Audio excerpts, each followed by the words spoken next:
Also, another question I had, what school of thought do you follow? School of thought, actually, what do you mean by school of thought?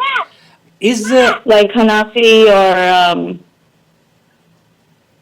if there is no necessity of following these school of thoughts. I mean, why are you following them? Why are you following them? No, I'm not. I don't follow them. I'm just because I saw a YouTube video where another scholar asked, it's always good to ask the person what school of thought they follow. But I don't follow anything. So I just wanted to know if you follow. You should not follow. What we are obligatory actually to follow is Quran and Sunnah. Quran and Hadith. Right. So these scholars, these four scholars were born after the completions of Islam. Right. Am I right? Right. Yeah. When did Imam Abu Hanifa was born? Maybe 82 Hijri?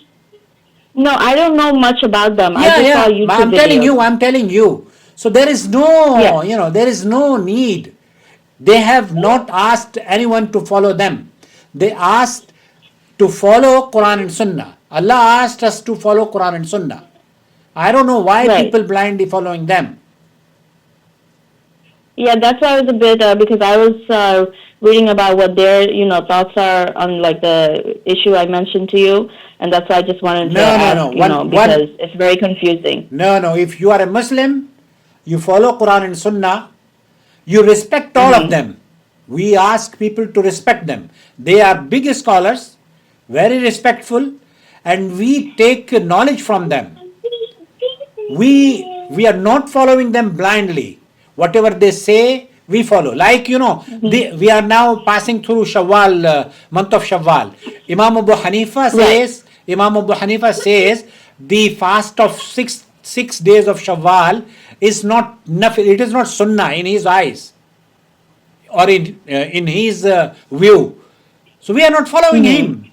Why should we follow? When there is a hadith, Sahih Muslim and Imam Ahmad related their hadith, we follow a hadith instead of following blindly any of these scholars. Right. So this is what we are trying to teach our followers. Right.